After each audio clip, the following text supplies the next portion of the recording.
El caso de Anthony Harvey.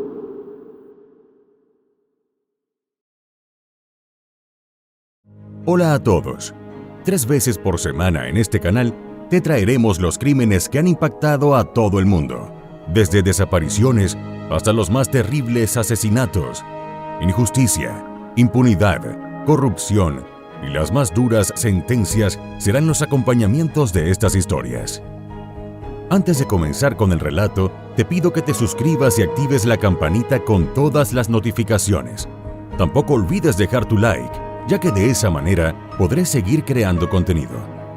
Sin nada más que decir, analicemos juntos todos los detalles de esta historia criminal. Anthony Robert Harvey nació en el año 1991 en Australia Occidental. Poco se conoce de su niñez, de sus hermanos y de sus padres. Solo se sabe que vivían en Panawónica, Pilbara, un pequeño pueblo minero en el noroeste de Washington, Australia, y que le dieron a su hijo un hogar donde sintió que podía encontrar refugio en medio de la adversidad. Como muchos otros australianos, Anthony ingresó al mundo de la minería a temprana edad. A los 22 años ya se encontraba trabajando para la industria hotelera en la mina Signal Steel en Cape Preston, en el noroeste de Australia Occidental. Era un tanto holgazán, violento, ambicioso e inseguro, aunque no lo demostraba. Le gustaba la vida fácil y hacía que aquellos que le conocían le tomaran aprecio para luego sacar provecho de esas personas. Además, era adicto a la metanfetamina y solía beber hasta que perdía el control. En el año 2013, mientras trabajaba en Cape Preston, Anthony conoció a una compañera de trabajo llamada Mara Lee Quinn Kempton, quien a sus 38 años permanecía soltera. Enseguida se hicieron amigos y comenzó entre ellos lo que parecía ser una bonita relación.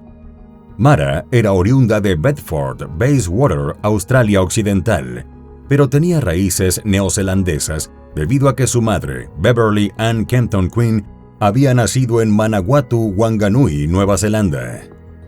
Su familia era muy unida. Beverly era una madre amorosa y solidaria.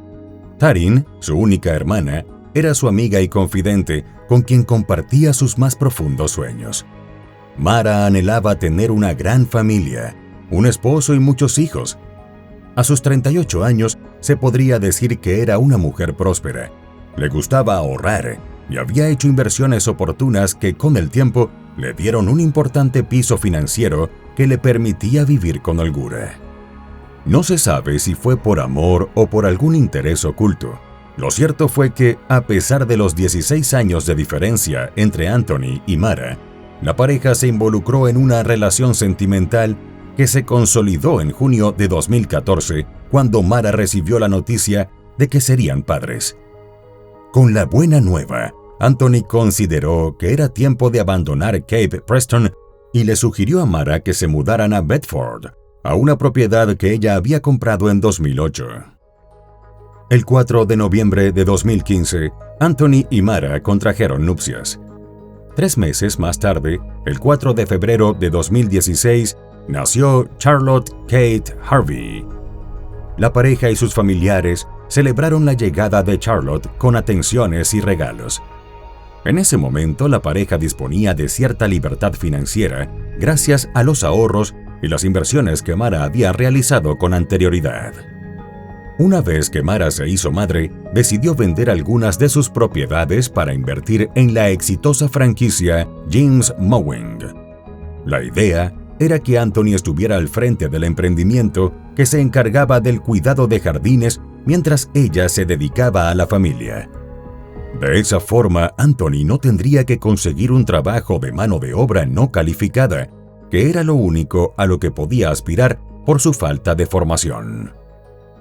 Cuando Charlotte tenía apenas 9 meses, Mara volvió a quedar embarazada. El 26 de julio de 2016, nacieron las gemelas Alice Esther y Beatrix. Mara creyó que su llegada ayudaría a consolidar la unidad familiar, pero ocurrió todo lo contrario. La noticia de su embarazo no fue bien recibida por su esposo, quien ya comenzaba a sentir el peso de la responsabilidad de ser padre. Por otra parte, el nacimiento de las pequeñas coincidió con una merma importante en las finanzas de la familia. Las bebés eran hermosas, pero sostenerlas era costoso. Desde que sus hijas nacieron, Mara se concentró en cumplir con todos los deberes que tenía como mamá. Debía atender a las 3 niñas pequeñas y aunque Beverly, su madre, iba a su casa cada día para apoyarla, lo cierto era que el tiempo no le alcanzaba para otra cosa que no fueran sus labores maternas. Como consecuencia, Mara cada vez pasaba menos tiempo con su esposo y ya no lo podía apoyar con la empresa. Anthony, por su parte, sentía que ya no le prestaba atención y con frecuencia se quejaba de la llegada de las niñas. Anthony se distanciaba cada vez más de sus funciones como padre y esposo. Sus amigos afirmaron que bebía mucho y se gastaba unos $300 a la semana para pagar su adicción a la marihuana y la metanfetamina.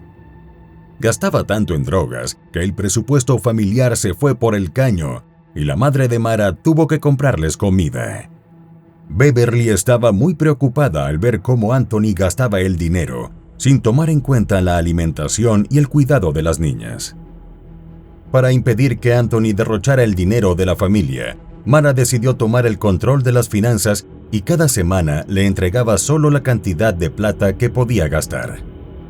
Esto molestaba muchísimo a Anthony, quien en represalia robaba el dinero que encontraba en el bolso de Mara. Todos los defectos de Anthony iban saliendo a la luz. No solo era vicioso y derrochador, también se había vuelto perezoso. Descuidó tanto la empresa de servicios de jardinería que, como consecuencia, el negocio se había ido a pique. Pese a su falta de responsabilidad, el director gerente de Jim's Mowing, Jim Penman, comentó que Anthony era un franquiciado muy respetado y querido, que muy poco revelaba los detalles de su vida personal. Aunque ambos tenían mucho contacto, Jim nunca percibió indicios de que el hombre estuviera atravesando por algún problema financiero o emocional. Para Jim, el único problema era que Anthony no devolvía las llamadas telefónicas a los clientes, un requisito de la empresa como parte del esfuerzo que hacían por mantener el contacto regular con los franquiciados. Mara se vio obligada a intervenir para intentar sacar a la familia de la dificultad financiera. En enero de 2018, puso a la venta uno de los inmuebles que había comprado en el año 2005, cuando trabajaba en la mina. La propiedad estaba ubicada en Maylands y, según el anuncio de bienes raíces, poseía 2 dormitorios impresionantes, una cocina renovada con electrodomésticos a gas, un agradable salón soleado, un comedor y un baño renovado, además de una sala en el primer piso y un espacio para el esparcimiento en la parte trasera del complejo. Aún así, pasaron 9 meses y no apareció ningún comprador. Lo que sí logró fue alquilar otro inmueble que había comprado en el año 2010 en ese mismo sector, pero al parecer el ingreso no era suficiente para poner al día las cuentas de la familia. Entonces, dispuesta a garantizar el bienestar económico de su hogar, Mara tomó un turno nocturno en Kohl's Inglewood ordenando los estantes. El local quedaba en auto a unos 3 minutos de su casa, así que podría atender cualquier emergencia que se pudiera presentar con las niñas.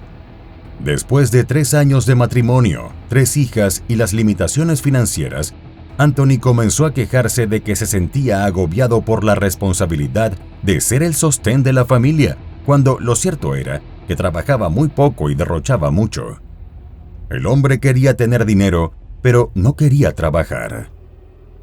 Sus amigos dijeron que Anthony comprendió que, en realidad, no quería ser padre.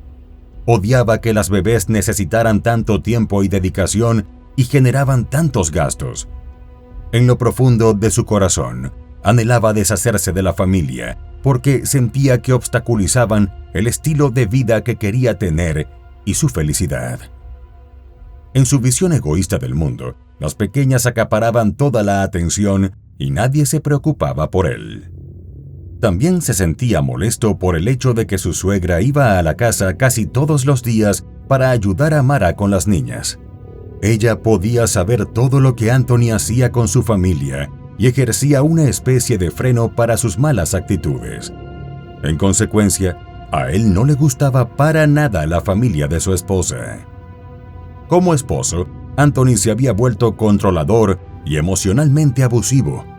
Siempre le revisaba el teléfono a Mara y la acompañaba a todas partes para supervisar sus movimientos, pero disfrazaba sus acciones con la apariencia de ser súper amoroso o como si solo quisiera ayudarla y cuidarla. Con frecuencia, Mara se sentía atemorizada por su enojo y su carácter impredecible. Pero a pesar de todos los problemas, ella trataba de ocultar lo que sucedía al interior de su hogar. Por el bien de sus hijas, se las arreglaba para dar la apariencia de que tenía una familia normal. En ese mismo año 2018, la vida de Anthony dio un giro inesperado. El hombre logró la fama que siempre soñó, pero del modo incorrecto, como veremos más adelante. Mientras tanto, él también se esforzaba en aparentar que era un esposo trabajador y un padre cariñoso. Su vecino, el señor Fairbrother, relató que en una oportunidad Anthony le comentó que necesitaba trabajar los sábados, incluso cuando se enfermaba de gripe, para poder mantener el flujo de dinero de la familia. Entre lo que Mara ocultaba y lo buen actor que resultaba Anthony para mostrarse como un abnegado esposo y padre, sus vecinos nunca sospecharon que algo andaba mal. A los ojos de la comunidad, ellos eran una pareja feliz, con 3 hermosas hijas, a las que con frecuencia escuchaban jugando en el patio de la casa. En ese mismo patio, el 2 de septiembre de 2018, la familia celebró el Día del Padre junto con la hermana de Mara, Taryn Totman, su esposo Alan y sus hijos pequeños. Ese día almorzaron, los niños jugaron bajo el sol y corrieron por el patio trasero de la casa. Al día siguiente, el 3 de septiembre, Mara llevó a Charlotte a la guardería en la mañana y la retiró en la tarde. Esperó que su hija se despidiera de sus 19 compañeros de clase. Luego la tomó de la mano y salieron juntas por la puerta. En la tarde, se fue a cubrir su turno en el local del Kohl's. Anthony se quedó en la casa enviando algunas cotizaciones por correos electrónicos a 2 clientes. Mara terminó de ordenar los estantes y regresó a la casa a eso de las 11:30 de la noche. Ese día, Anthony tenía todo preparado. Cuando Mara salió al trabajo, él buscó un tubo de metal en el cobertizo y lo dejó al alcance. Cuando la vio entrar, se le acercó por detrás y la golpeó en la cabeza. Luego tomó un cuchillo de caza de gran tamaño y la apuñaló. Trató de acabar con ella lo más rápido posible. El examen post-mortem mostró lesiones importantes en la cabeza y fracturas en la base del cráneo. Su cuerpo recibió 12 puñaladas, 5 en su pecho y 7 en su espalda. Después que acabó con la vida de Mara, de 41 años, entró a la habitación donde dormían las gemelas de 2 años, Alice y Beatrix. Primero asesinó a Beatrix con un cuchillo mucho más pequeño. Luego se volvió hacia Alice y la apuñaló varias veces. La autopsia mostró que Beatrix tenía 9 lesiones, 4 en su pecho, 3 de ellas penetraron órganos vitales, incluyendo el corazón. El resto de las heridas se las hizo en su ojo derecho y la mejilla. El cuchillo penetró el cráneo y la arteria carótida de Beatrix. La autopsia mostró que Alice fue acuchillada 13 veces. Fue herida en el pecho, en la muñeca y en el ojo izquierdo. El cuchillo dañó órganos vitales de Alice, inclusive su corazón. Luego entró al dormitorio de Charlotte, de 3 años, y la apuñaló 38 veces, 22 de ellas en el pecho. Posteriormente, juntó todos los cuerpos de las niñas y las acomodó debajo de unas mantas con el de su madre para que pareciera que estaban abrazadas. Después colocó los juguetes favoritos de las niñas a su alrededor y las fotografió. Al día siguiente, Beverly, la abuela de las niñas, llegó a la casa a eso de las 7:30 de la mañana. Anthony la ayudó a cargar un cesto de ropa desde el auto hasta la cocina de la casa donde la golpeó con el mismo tubo que usó para liquidar a Mara. Luego la apuñaló 11 veces y le tomó fotografías. La autopsia de Beverly mostró que tuvo una gran laceración en el lado derecho de su cabeza. Después de asesinar a su suegra, Anthony se duchó y durmió hasta el siguiente día. Cuando salió el sol, se arregló para salir a cubrir 2 trabajos que tenía pendientes. Se cree que tomó su camioneta blanca y el tráiler del negocio para cumplir con los pedidos, y unas horas después regresó a la casa como si nada hubiese pasado. También se comunicó con la jefa de su esposa para justificar su ausencia, y lo mismo hizo con la guardería de Charlotte. La mañana del 5 de septiembre se levantó y salió a comprar unas flores. Luego regresó a casa y las colocó en los cuerpos de las víctimas. Junto a las flores dejó una carta disculpándose por lo que había hecho. A su bella esposa le escribió que lo sentía mucho y en señal de arrepentimiento confesó que daría cualquier cosa por deshacer lo que había hecho. Consideró que se había vuelto loco. Le pidió que cuidara a las niñas como siempre lo había hecho. La misiva terminaba con un «te quiero mucho». A su suegra le escribió que lo sentía mucho y que sabía que merecían algo mejor que él. Su esperanza era que estuviesen en un lugar mejor. Y por primera vez confesó que las amaba a todas y sentía lo que había hecho. Ese día huyó de Perth y condujo 15 horas hasta la ciudad de Panawónica, dirigiéndose a la casa de sus padres. Al llegar, le confesó a su padre lo que había hecho y este llamó a la policía. El 9 de septiembre, Anthony, de 24 años, se entregó a la comisaría local de Panawónica. Por extraño que parezca, al momento de su captura, Anthony le dijo a los oficiales de policía que Mara había sido una buena madre y una esposa solidaria. Además, describió a su suegra como una mujer amable y servicial con los niños.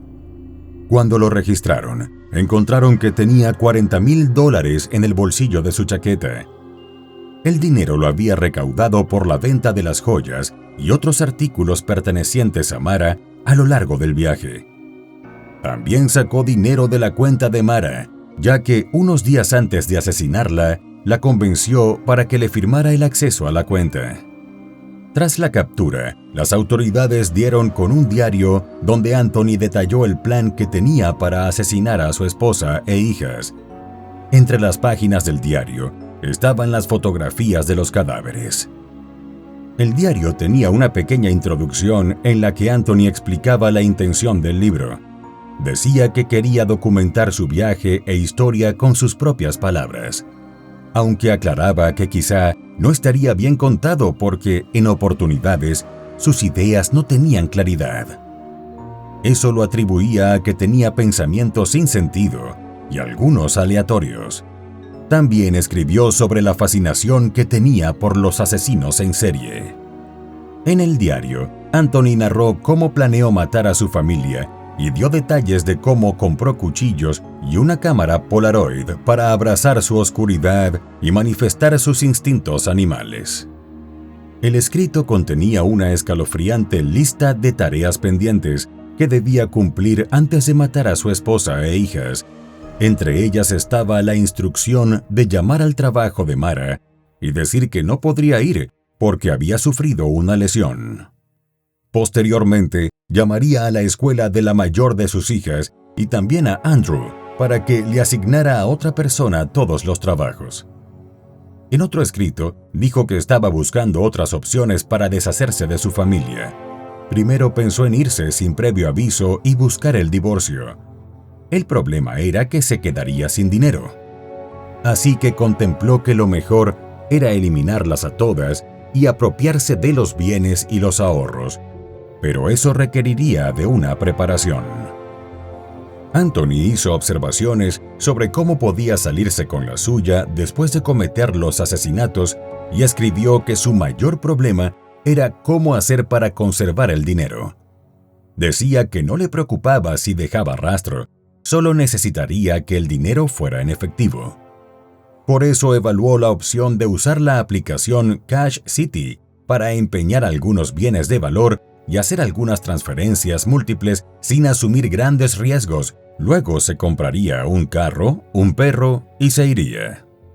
En el diario se leían las preguntas sobre cuál sería la mejor manera de tratar con los cuerpos. Podría colocarlos en un remolque, en el huerto o simplemente dejarlos en la cama.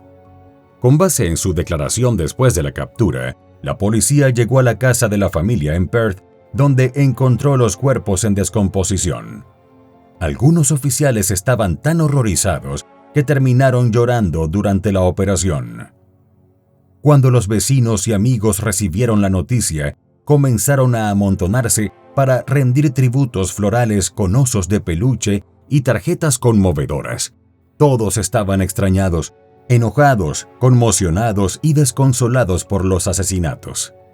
En solo 3 días, casi 400 personas donaron más de $23,000 para ayudar a la familia a pagar los costos del funeral de las 5 víctimas.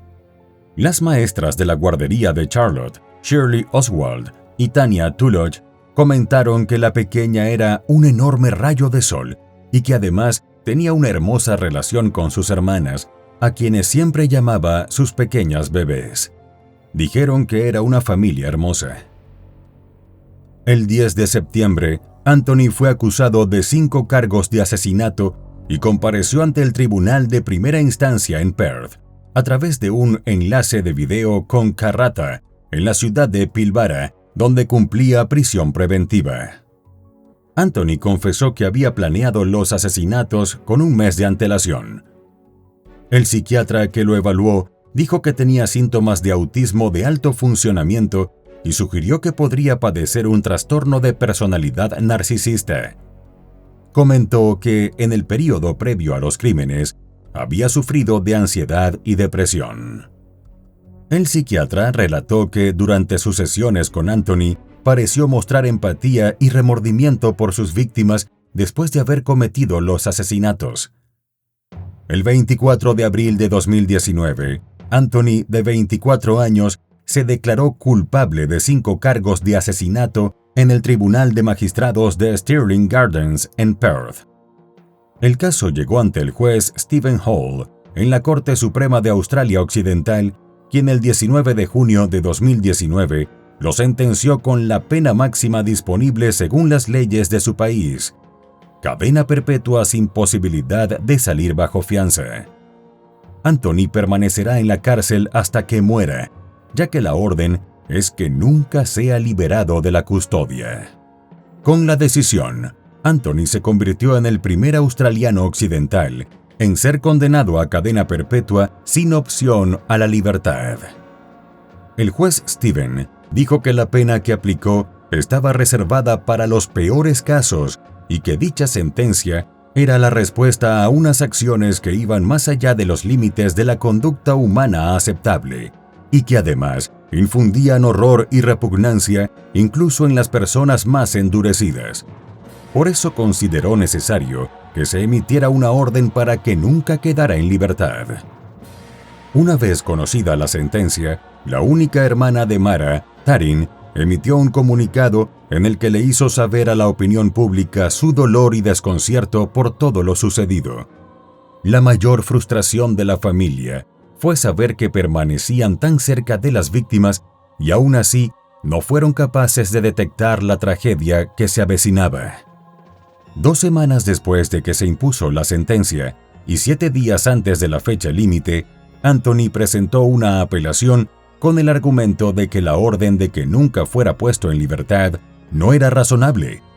Se quejó por no haber sido representado legalmente y dijo que solicitaría fondos a través de asistencia legal. La solicitud fue rechazada, pero afirmó que la volvería a presentar. Anthony Harvey asesinó brutalmente a su esposa Mara, a sus hijas y a su suegra, a las personas que lo amaban y a las que se suponía que él también amaba. Contrario a eso, la familia entró en ese pequeño porcentaje de hogares que conviven con un sociópata sin saberlo. Por eso, el único consuelo posible para los seres queridos de las víctimas es saber que recibió una condena con todo el peso de la ley.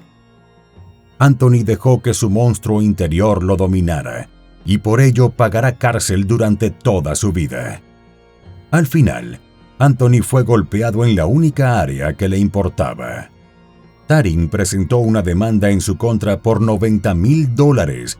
Además, solicitó ser nombrada como la única heredera de su hermana Mara, debido a que su cuñado perdió todo el derecho sobre la herencia. La casa donde la familia fue asesinada fue demolida en septiembre de 2021.